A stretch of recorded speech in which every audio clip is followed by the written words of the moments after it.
Okay, hopefully you guys can hear me. It looks like my mic's plugged in. All good. I'm just getting over a cold. So sorry if my voice is kind of weird. Also, don't mind the mess or the paint spot right here. um, yeah, it's been a while. I did a project progress in September. Did not finish mainly like most of my projects. It is now November 4th, I think. Anyway, let me show you the progress that I've made. So remember this white sweater that I was embroidering? Well, now I have this much done. Isn't that nice? Give a close up.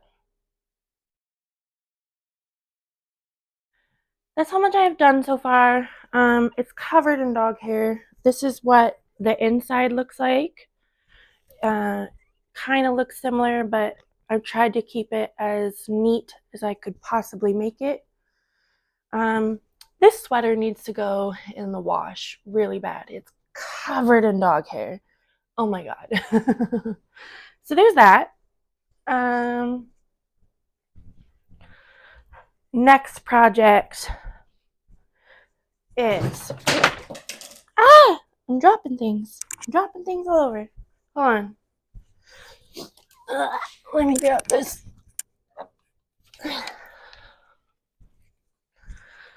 I'm a messy person. Everything is cluttered. Especially because I've been sick, so I haven't like organized recently. But got this nice perfume. Kind of smell it.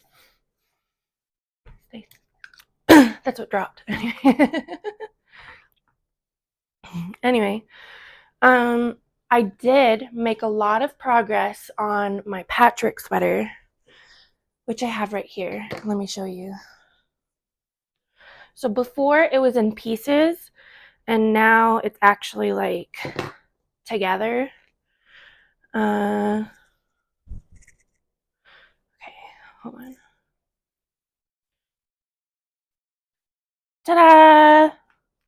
This is the sweater. I'll show you the back.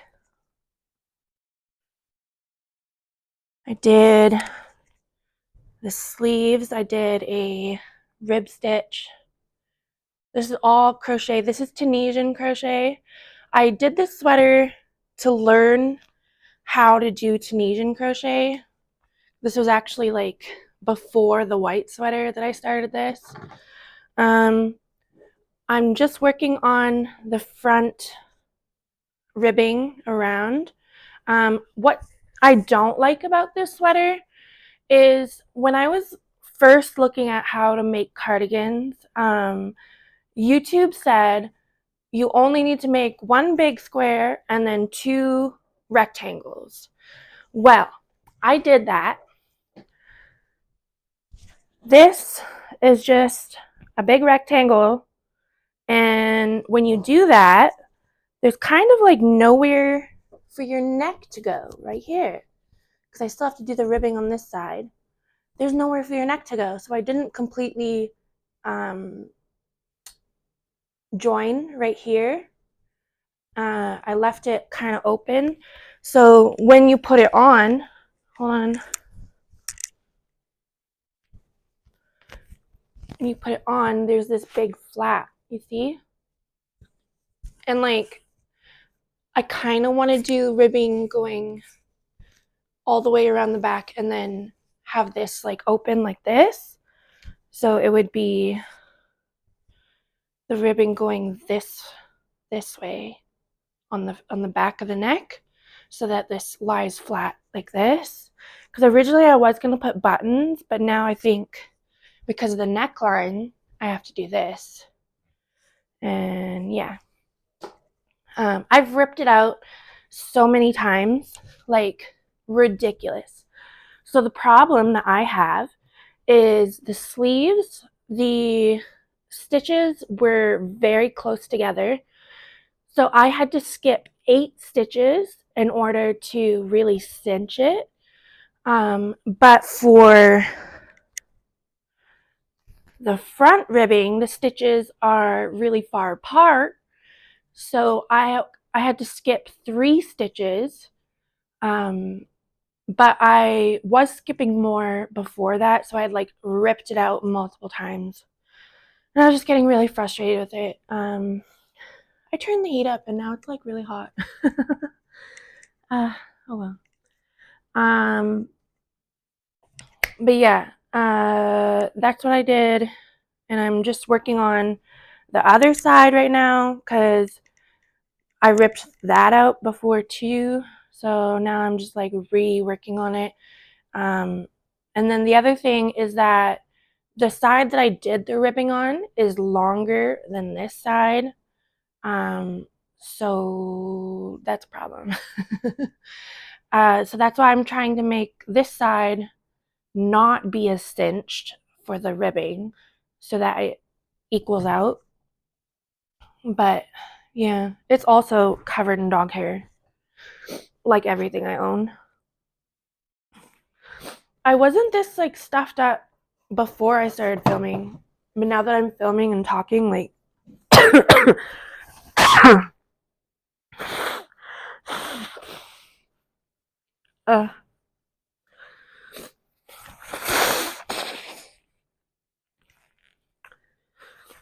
okay.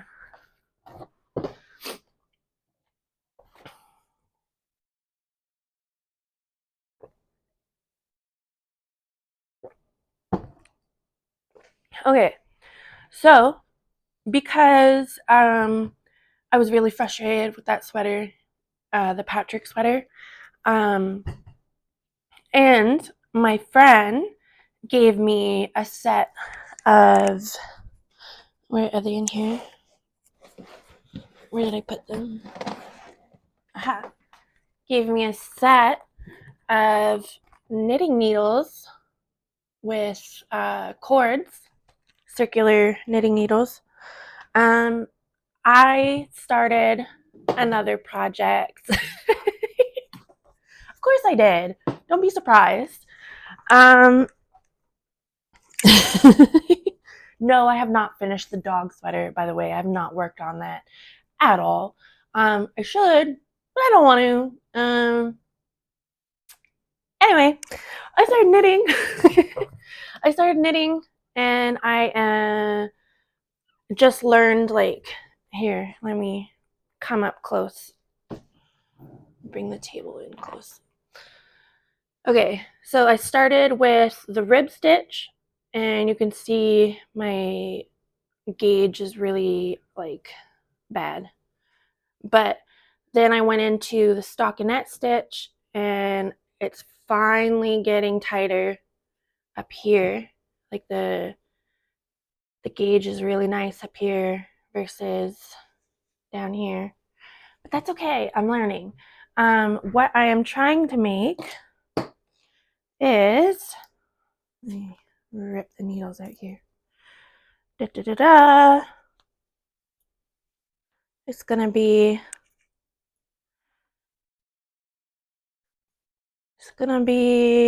leg warmers.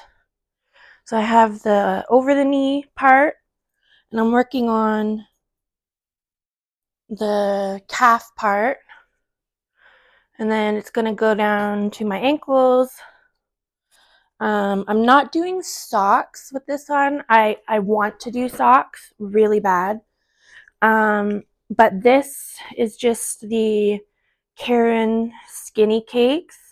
And because this is 100% acrylic, it's not sock yarn. And I found out sock yarn is a very specific blend. It is about 75 to 80% wool and then 25 to 30% nylon. So it has to be that kind of blend because the nylon gives stretch to the sock, which helps it like form to your foot more, and have more durability. And then the wool, it has moisture wicking properties, which is good for sweaty feet. So I can't really use acrylic to make socks because your feet will sweat, sweat, sweat, sweat. And also the friction of wearing the sock will rip this acrylic. So this is just going to be a leg warmer that I'm going to do. I'm going to do the rib stitch on the bottom as well. And I'm doing knit two together decreases to make it like up here is way wider. I did 72 stitches for the the ribbing because I wanted it to be big enough to go around my thigh. And then I don't know what the bottom's gonna be. I have to just, I don't know. I either have to do the math or just do it and see how it turns out. I know there is a way to backtrack your knitting on like if you've made a mistake. So like here you can see I accidentally did purling instead of knitting. So there's just like a stripe here, which is fine. It's not supposed to be there, but it doesn't like ruin it. I think you need another pair of needles though to like really pick up the stitches that you want to go back on. Otherwise, I feel like I'm just going to drop all the stitches and it's going to be bad. So I am not fixing any mistakes right now. I'm kind of just, this is my learning project. This is my first knitting project that I've tried. I really like knitting. I didn't know if I was going to like it, and that's why like I hadn't got into it, but like I do love Tunisian crochet, which is basically knitting. And I like this. So the thing yesterday, I think I was like down here and then I did all this yesterday. This took me like a week to figure out, but then all this blue was yesterday. So I'm doing pretty good. I'm getting faster. Let's see if I can show you how fast I'm getting here. It's gonna take a second for me to get into it, but anyway, while I'm knitting, this is purling. Purling goes from the front and go. Anyway, while I'm knitting, let's talk about something. What do we want to talk about? I don't know. I kind of just wanted this to be like a vlog slash showing you my projects, but what did I want to talk about? I know that this morning I was watching a video about unfinished projects and how like people have a lot of like guilt and shame about starting all these different projects and then not finishing things. And I definitely feel that like with the Patrick sweater, I'm like, oh, I feel so guilty. I should be working on that more. And then same thing with the dog sweater that I showed in my other video. I should be working on that. And I hate the word should, but like I'm hoping to teach crochet classes in the winter. So I do need to finish that dog sweater. It's just that crochet actually does hurt me a lot more than knitting does so far. Like knitting can hurt, but I hold it different than when I'm crocheting. So I don't know if I just need to like vary what I'm doing more. So like I've been knitting a lot more lately. And then doing occasional crochet, but like crochet really does hurt. It like unless I'm doing Tunisian, it hurts. Uh so ooh, might change into a knitter, but we'll see because most of my yarn is for crochet. It's not for knitting. I have a lot of color changing red heart yarn, granny square yarn, specifically for the dog sweaters because I was gonna make like a whole bunch and I was gonna sell them. And now I'm like, ooh, they kind of hurt me to make. I don't know if I want to make them. That's the problem, honestly. Like, it's not that I don't like it, it's just that it hurts. So yeah, anyway, unfinished projects. The thing about unfinished projects is it means that you're able to start things a lot, right? And starting things is actually like a whole skill in itself because a lot of people have troubles with starting things. And so the people that are able to start things, a lot of the time we have troubles finishing things. And so there's just different people that are good and bad at different things, right?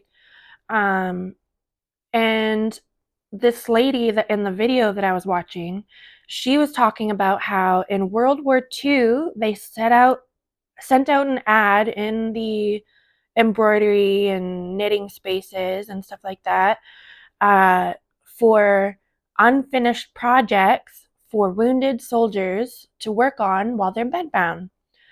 And I love that idea actually. Like that seems so wholesome. Um, so I was thinking like, wouldn't it be cool if I could ask, so like I'm in a group at the library right now.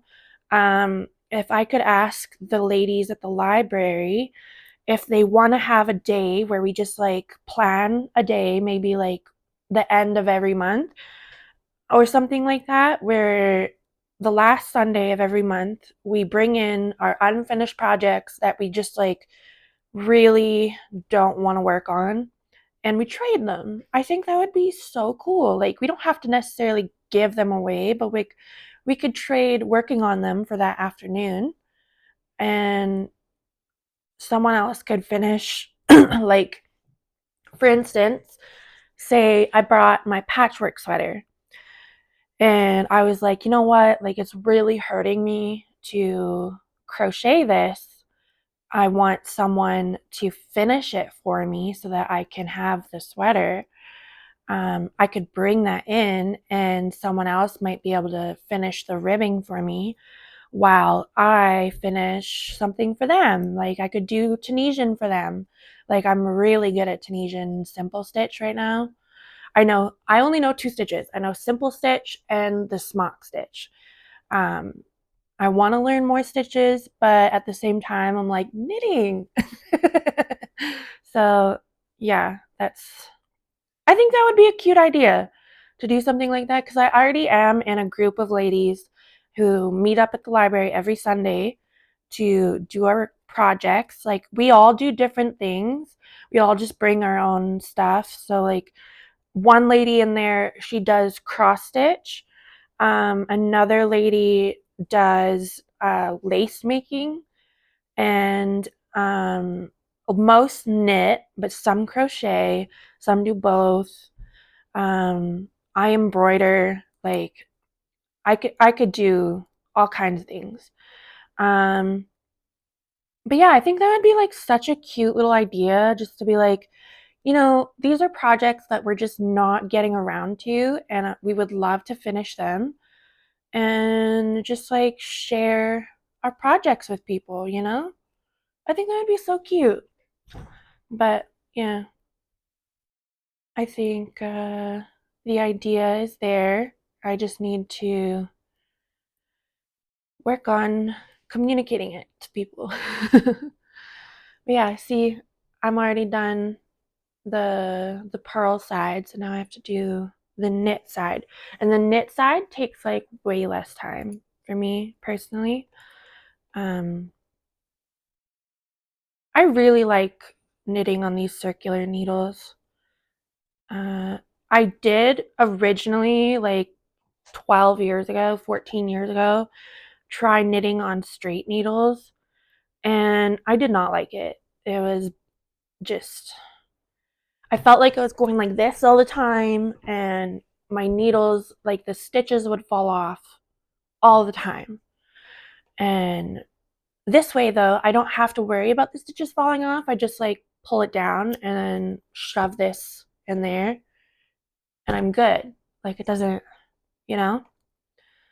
I want to get this Friday, I'm supposed to be meeting up with a friend, and we're going to go to a local yarn shop. And it's going to be a tight squeeze because I close at 5 and she's not able to get out here till like 4. But if we rush there and then like just get what we need and get out, I think we could do it. But yeah, anyway, I'm going to a local yarn shop this Friday, and I'm going to get sock yarn. I'm so excited.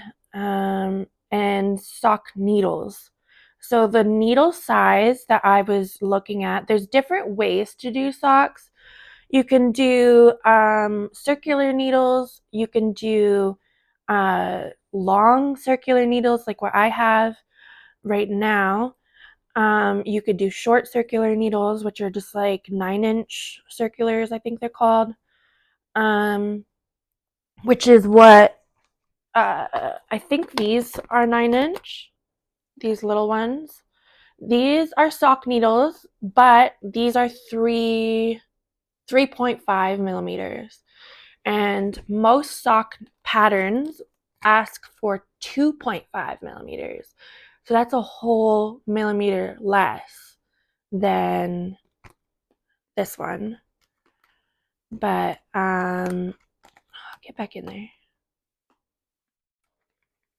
Get back in there. And then my friend gave me, so these ones that I have right now, I think are 4.5. Let me just, no, they're 4. These are 4 millimeters. And then she gave me 5 millimeters, 6 millimeters, and 3.5. So she's going to be giving me 3 millimeters with longer circular, and 3.25, I think. And then I'm going to buy on Friday 2.5 and 2.25 and 2.75 if I can. If I can find a set, that'd be great. If not, I'm just going to buy the 2.5.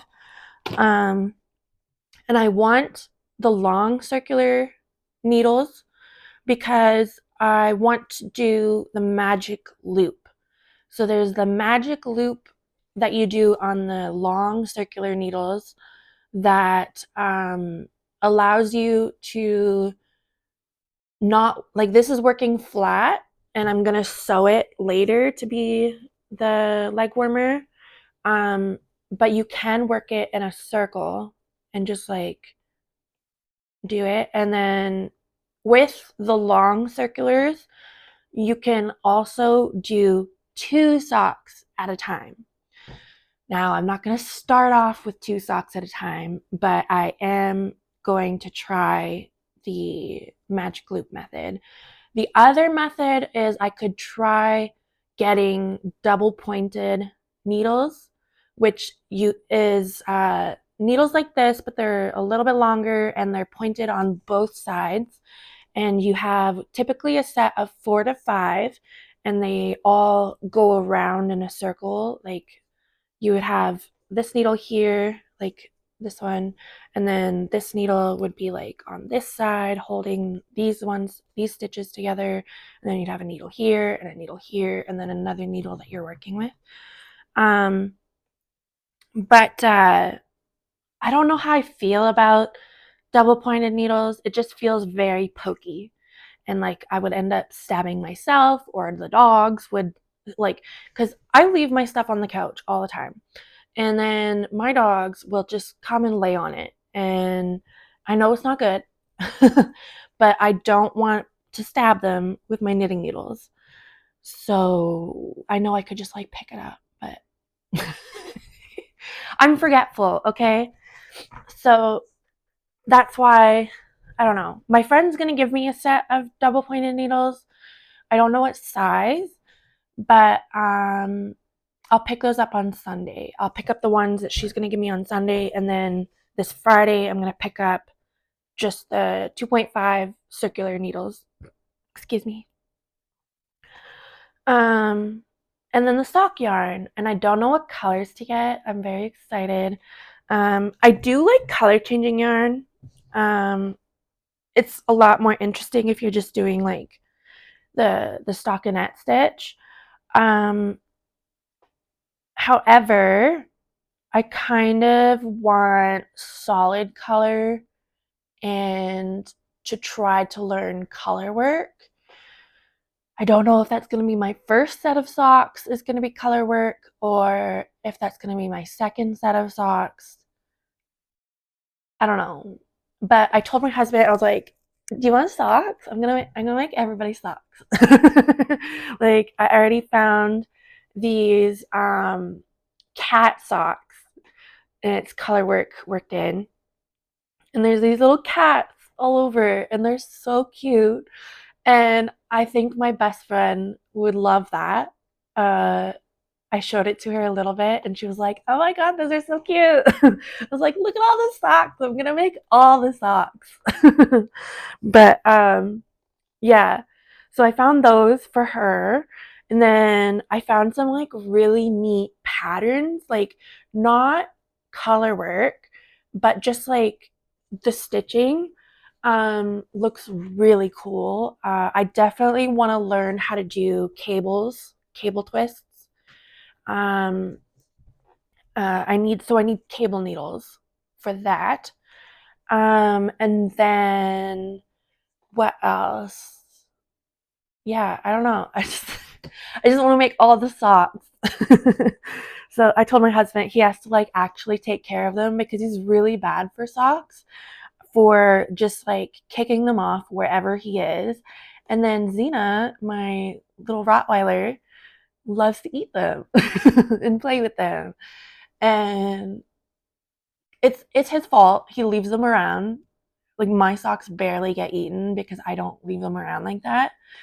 Um, but his socks always go missing. And so I told him, like, if I make you socks, you cannot just leave these on the end of the couch for Xena to eat, because this is time and money that I'm putting in, and love, of course, always love.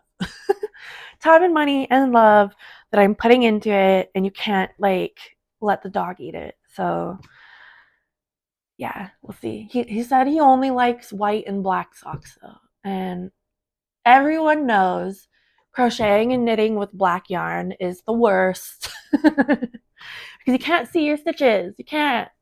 It's so hard. Um, so I don't know if I'm gonna make him black socks, but I might find like, I know the patents. Was it like Croy socks? Croy sock yarn. I think that's what it's called. They have like nice striping in it, um, where it's like gray and black and stuff like that. So I could do that. I think I want to make. I think my first set of socks, I'm gonna try to do vanilla socks, just so I can learn like how to do the toe and the heel. Um, but my second pair of socks, I want to learn the fancy stuff, like the cables, the different stitches, the color work, like whatever. Um, yeah, I don't know. I'm just really excited to make socks. Like, I don't know how long it's going to take me, but considering I did all this blue in one day, this took me a week from here to here, but like the blue took me a day. And I still have so much blue. Like, oh, finally a color change right here. A little bit of purple. But yeah. I don't know, like I swear there's either so much of each color or knitting doesn't take up that as much yarn as crochet. I don't know, but it's interesting either way. So yeah, I don't know. I'm just really excited for these new journeys. I did get better at my weaving, but I haven't been doing it lately. I finally figured out a bird. I'm really into birding lately. Anyway, what was I saying? Oh yeah, I'm finally figuring out Baltic pickup weave. Um, it was really hard to learn at first because like I was learning all these different like techniques to do it that didn't work with each other, but now I think I finally get it to where the background is actually like woven in with each other. Um, I could just show it to you, but then I have to like pick it up and like it's right there. It literally is just right on the table. But anyway, I think this video has gone long enough. I'm probably just gonna post this like raw as is because I can't be bothered with editing things. So yeah. uh Language learning though, I'll make a video about that. I haven't been doing as much. Like I've been listening and watching stuff like I do every day, but I'm not like actively studying or uh, copying speech, mainly because I've been sick.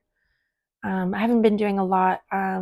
What else have I been doing lately? I've been writing, been doing a lot of writing. Not since I've been sick, obviously, but I'm writing a story and I'm really excited to share the first part of it once I get to a point where I feel like I can share the first part and it's like it's gonna leave you wanting more, right?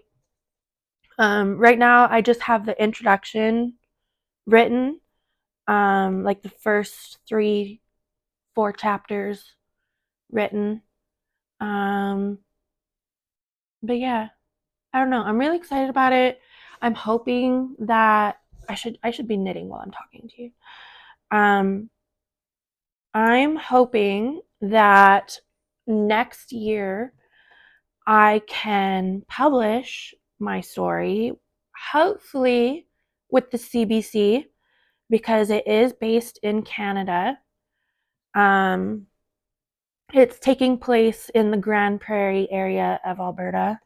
So not where I live, but close enough. I'm in Alberta, so still close enough.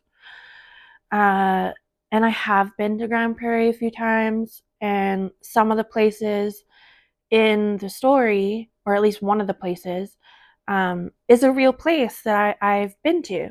So that's kind of cool. Um, but what else? I don't know. I'm making a lot of friends recently. So the interesting thing is last year I lost basically all my friends around this time.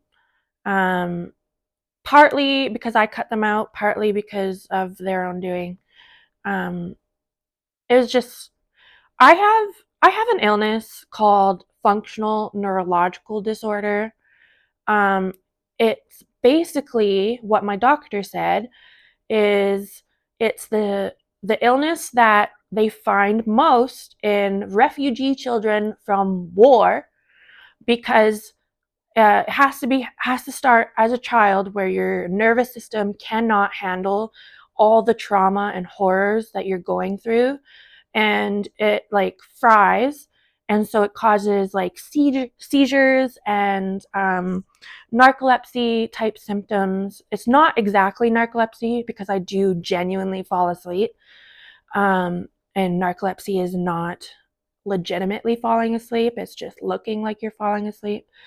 But yeah, I can, if I'm too stressed, whether that's from pain, whether that's from doing too much, whether that's drama, whatever, I will pass out, have a seizure, whatever, right? It's not fun. I've definitely cracked my head open having these seizures and passing out and stuff like that. Um, it's not fun. So, because my nervous system cannot handle the stress anymore, um, I have to be very mindful of who and what I allow to affect me.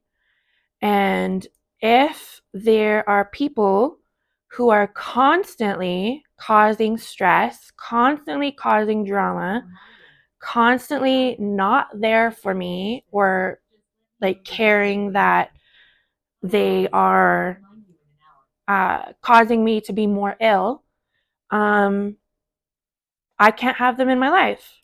And there's been friends that I tried to have this conversation with, and they kind of just like doubled down on their own bad behavior. And that's strike 3 for me. Like, the first strike is me noticing that something's wrong.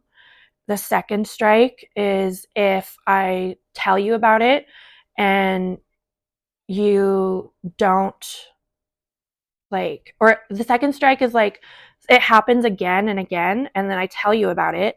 And the third strike is how you react to me telling you about it. And if you react poorly and double down, triple down on your own bad behavior, your own poor friendship, um, I'm done. I'm not going to try to change you. I'm not going to try to make you be or do something that you aren't supposed to be doing for yourself, or whatever, that you aren't that kind of person. I'm not going to try to change you. I'm just going to be like, all right, I see how it is. I'm done. You know what I mean? Um, but yeah, it's just, but now I'm making all these different friends, and I'm quite busy, honestly. I think that's why I got sick from a cold, is because I've been so busy. Because, like, I'm in my crochet and knitting group on Sundays. Then I have my Wednesday evening writing group. And then I have my every other Friday poetry group. And then I also have like all these new friends that I'm making, which is great. I love new friends. Um, I've just been really busy. And I feel like I've overcommitted myself a little bit. The writing group on Wednesday is not exactly what I'm looking for. Um, I just wanted to get back into writing, so I joined it. And then this month, at the beginning of the month, which I've been sick for, I was told that there was a novel in a month workshop. And I was like, oh man, that's what I really wanted. And now I can't do it because I'm in this romance writing group, which I'm not even writing a romance. Like, there's romance in it, but anyway, I've committed to it for the rest of the year. So that's that. I have to just do it. And I hope that the writing in a month group, these are all library groups, by the way. Go to your local library. They're amazing. Support your local library. It's really important. But anyway, I'm in so many groups, and I'm committed until the end of December. Sorry. I don't mean to spook you. Try to move it out of your way. But hopefully this writing a novel in a month group happens again next year, like in the new year, because I would love to do it. And I'm really happy that I'm getting back into writing. Like, I used to write a lot when I was younger. I used to be constantly writing stories. Um, and then, life happens when you grow up and you stop writing, you stop reading, you stop doing a lot of things. And I'm getting back into it now. So, like, this spring, this last spring, I got back into reading and I started reading The Artist's Way by Julia Cameron. And I started reading it because I remember Dochi said that she read it and it really like up leveled her career. And I was like, well, damn, I might as well read it. So I did. And I did enjoy it. I feel like the last half of the book was kind of not for me because a lot of assumptions were made about character and belief systems that didn't really apply to me. So I don't know. The first half of the book, though, was really good. And I really like the journaling prompts and the artist dates. Actually, it's because of the artist dates that I joined these groups at the library. So, yeah, I started reading that. Sorry. I started reading it in the spring, and then I finished it this summer. And then this summer, I joined the poetry group. And at first, I wasn't really like interested in it because like I've never really liked poetry to like an extreme. It's always just been like, yeah, it's okay. I don't mind it. You know what I mean? Um, but now I'm kind of getting really into poetry, especially because I love rap. And rap is just poetry. And I want to learn how to do that. I don't necessarily need to like perform. But I think it would be fun. I did do a performance though for Halloween with my poetry group. We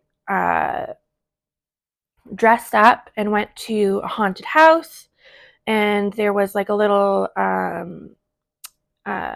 tour of the haunted house. It was a ghost tour, and we got to perform our Halloween poetry in costume in front of the ghost tour at the haunted house. And then we got to be a part of the ghost tour, and it was really fun. I really liked it. At first, I did not want to go at all. I was not really into the whole idea of performing in front of strangers. But then I was like, you know what? Like, YouTube is just performing in front of strangers. So if I could do it in person, why can't I do it on YouTube and vice versa, right? Like, if I could do it in person, it should be so much easier to do YouTube, which is why I'm trying my best again to make another video. This is mostly just like a hang and chat, a little like knitting vlog, little project vlog, um, just a hangout, telling you about what I've been going through. But yeah, so I did the poetry, and then this fall I joined the romance writing group, not because I want to write romance or I particularly like reading romance. It was mostly just I want to write a story. I want to write a book, and I want people to help keep me accountable for writing that book. And so I made a little writing challenge with my friend who's also in the writing groups. And she actually wrote a book herself. And I bought it. Ooh. This is her book that she wrote. It's Where Gods Come to Dream. I think she did really good with this. I haven't read it yet. It's called Volume 1 Warrior Eater and it's by my friend Eleanor Pipkin. So here's her name here. Is that upside down? Yes. Eleanor Pipkin, Where Gods Come to Dream. This is where it goes.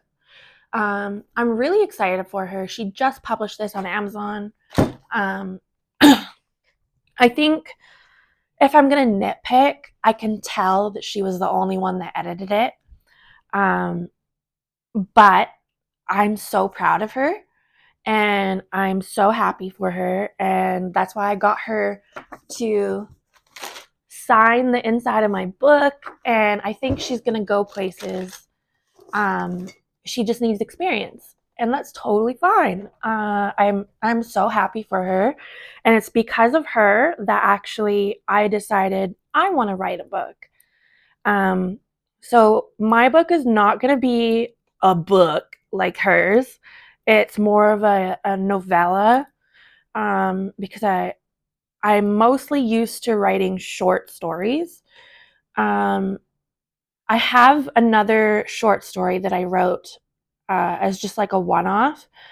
But people are like, oh my God, that sounds like it could be part of a book. So I have that just on the shelf for right now until I figure out what I'm doing with that.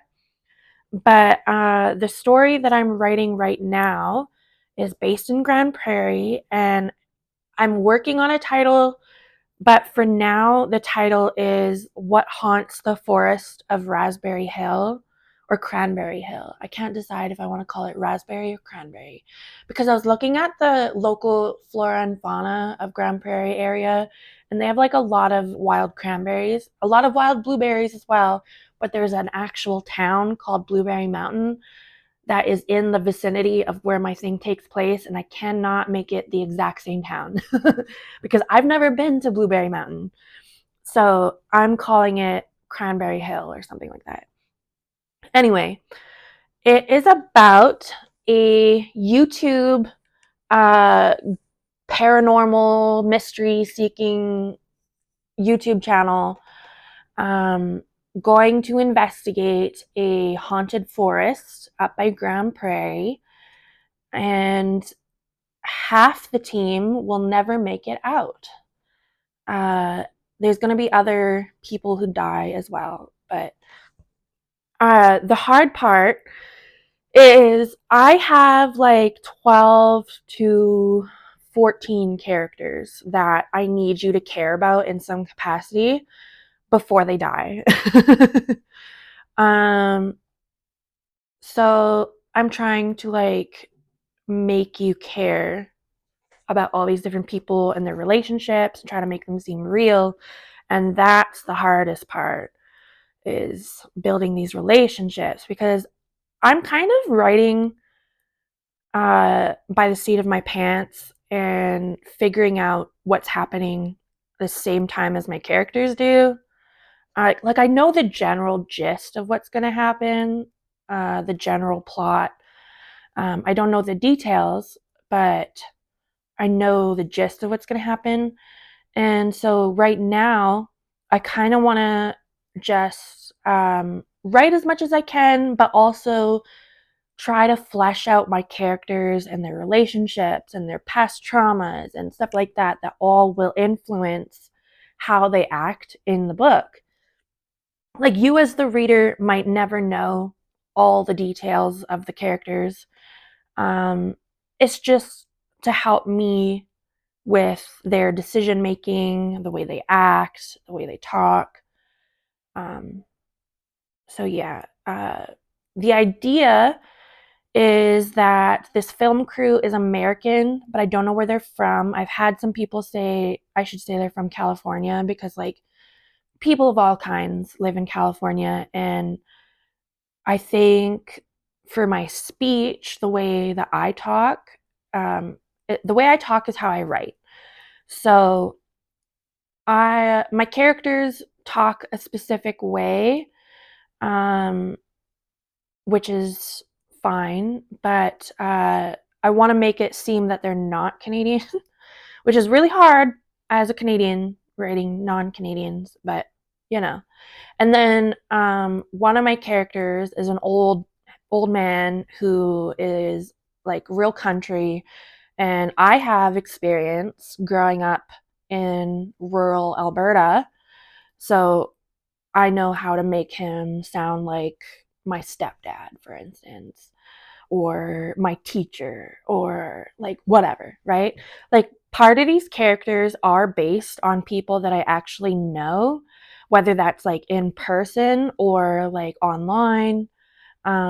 So like some of my characters are going to be loosely based off of Ryan and Shane from Watchers, because they do ghost hunting all the time. So I've been researching different ghost hunting YouTube videos and trying to figure out the different spooks to add in, because a lot of ghost hunting is just the people scaring each other and being scared of random noises and lights and whatever, right? And then also they have all this equipment. There's all kinds of ghost hunting equipment. So I am trying to learn all about like the EMF reader, the oh, what's it called? There's so many things. There's like this little REM pod. That's what it's called, REM pod, which has like lights on it and it beeps. Um, and then there's the the radio thing that, you know, it has like static radio frequency, and then you sometimes hear words in it. I don't know. Um, all different kinds of things. And then I also want there to be a band of locals that are trying to hunt whatever is in the forest, and they're going to get in the way of my film crew, and it's not going to end well. But I also want my film crew to be like investigating the disappearances in the area and being like, okay, like they're not only a paranormal group, they also do just like true crime and stuff like that, right? Like cold cases. Uh, so I have their last gig that they did was reconnecting a missing child with their family as an adult. Like they're an adult now and they reconnected with their family. But yeah, it's I'm excited. I'm excited. I have not I know like I feel bad when I'm not able to write as much as I would like. And that's something I need to get over, because um I will sit down to write, and sometimes nothing comes up. Sometimes I sit down and no words to write. Other times I sit down and I start researching different things, like the nature of Grand Prairie, like what is the biome, what is the ecology, what are the animals, what are the plants, you know, just so I can like really get the climate and the territory right and the animals right, because they are going to be spooked by some animals. They're going to get lost in the marshes. Um, yeah, because around Grand Prairie, there's two general biomes. There is the boreal natural area, boreal forest, and then there's the grassy plains area um, near the forests. So, but the forests also have wetlands. They're not like expansive, but they are wetlands within the forests. Lots of marsh areas. There's lots of rivers, lots of mini lakes, shallow lakes, bogs, stuff like that. So they're gonna see some bog lights. They're going to uh, run into some wildlife. They're gonna have to be on bear alert. Um, yeah, it's gonna be fun. I'm excited to see what kind of shenanigans they get into. But my main character, it's kind of so something I'm worried about for publishing is my character perspectives are not your standard characters. So the main character is the director of the YouTube channel. He's the owner of the channel, but he kind of like co-owns it with his sister, who he still treats like a child, and doesn't really take her seriously. But so a lot of stuff's going to be happening to him, but most stuff is going to be happening around him, to his friends, to his coworkers, to the people locally. Like, it's going to get wild. I want so there's two main characters. The main character whose perspective it mostly is the director. His name is Corey. And then the secondary main character is his best friend, Stefan, who is the cameraman, or one of the camera people. And then Stefan is going to have a whole bunch of horrors happen to him, and he's going to catch it on camera. And Corey is going to be witnessing the camera footage of his friend. And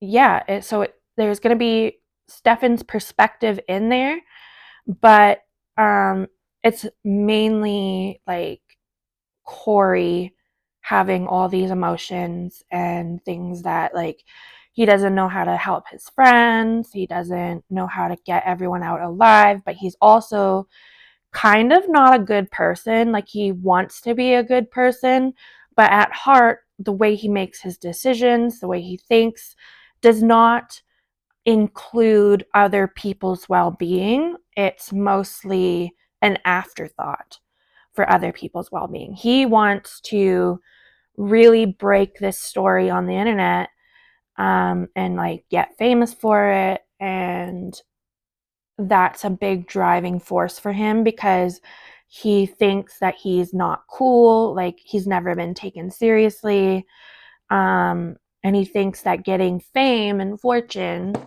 will allow him to get the respect from people that he has always lacked. And he's also grown up as a kid with a single mom. So he has a lot of baggage around like being parentified or not getting the attention that he should have gotten growing up, you know? And that really affects how he's desperate for this kind of attention, right? I'm really excited about it, honestly. I know I said I was like done this video like half an hour ago. But yeah, that's just kind of what I've been working on lately. What else? What else have I been doing? Yeah, like I said, I've been visiting with friends, new friends. I went to bookstore and I got a Stephen King's memoir on writing. And I'm reading that and I'm enjoying it. One thing Stephen King is really good at is making you queasy.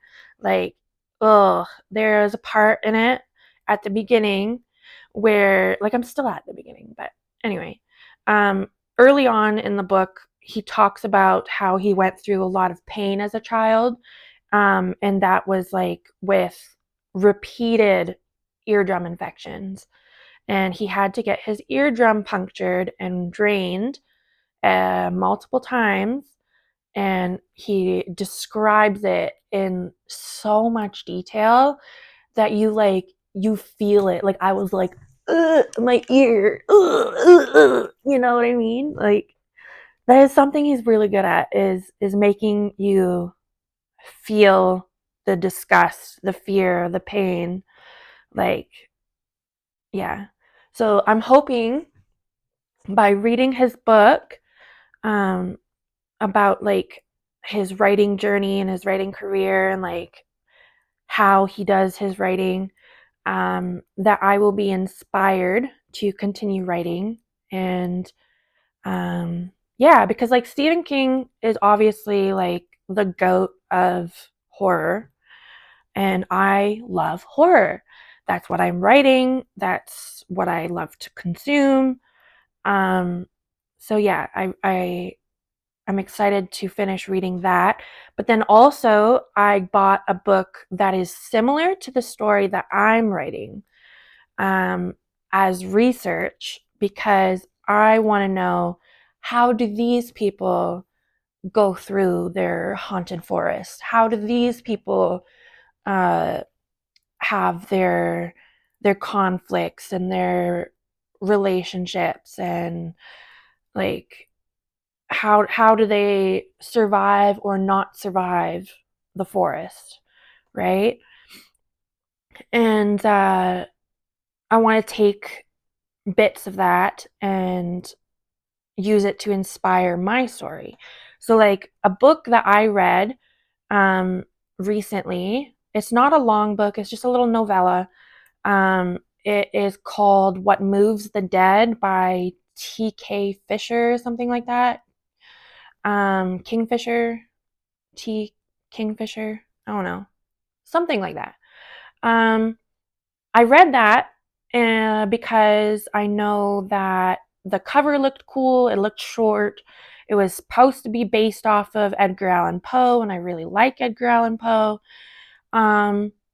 And I saw that Gab Smolders on YouTube was doing a book review, and she liked that book. Well, I read it, and I did not like it. I did not like it at all. One, it had nothing to do with Edgar Allan Poe's The Fall of the House of Usher. Like, the characters were literally just named after them. That's it. It had nothing to do with it. Second, the characters in the story, you're not given any reason to care about them. Like, one of the people dies and you don't care. You have no reason to care about them. The main character of the story doesn't even give you a reason why to care. He doesn't know why he cares about this lady. He had not spoken to them since they were kids. And now he's there and you're supposed to care. I don't see how you're supposed to care. So yeah, that's why I'm really focusing in my story on character relationships, because if you don't care about someone dying, it's not scary. It's not going to affect you in any capacity.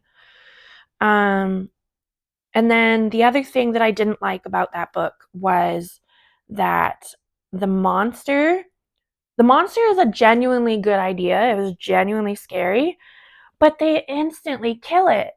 Like, nothing happens. Um, I'm just, there was no revenge of the monster, nothing. It was just, oh, scary monster, we're gonna kill it, and now it's dead. And it could have been so much more scary. That's what I'm saying.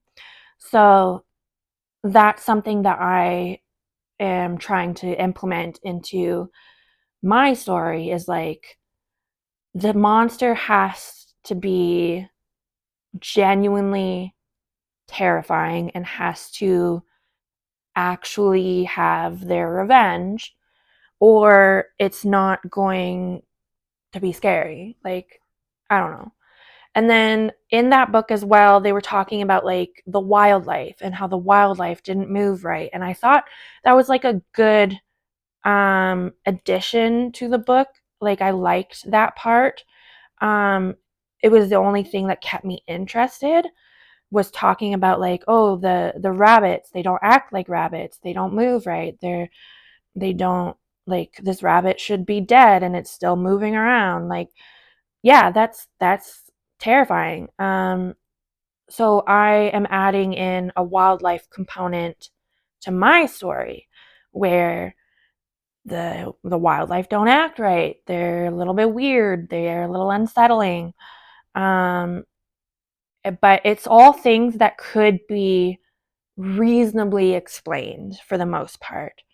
Like, oh, maybe the deer around here are just like really used to people or like whatever, right? Um, the problem as well is that it's hunting season in my story, so they have to be very careful about hunters. Um, and yeah, I don't know. I just have like all these ideas, and I'm excited to work on them more. Um, I definitely have an issue though with like being sick. I don't have a lot of energy to be writing right now. That's why I've mostly been knitting and crocheting. Um, but yeah, that's that's what I've been working on. Uh, I'm finally past the blue. I'm working on purple now. You can see the purple thread. But yeah, thank you so much for hanging out with me. I know this video has been quite long. Um, it was just a little hang and chat, little knit and chat, talking about what's going on with me, what I'm excited about. Um, yeah. Thanks for being here. Take care. Bye bye.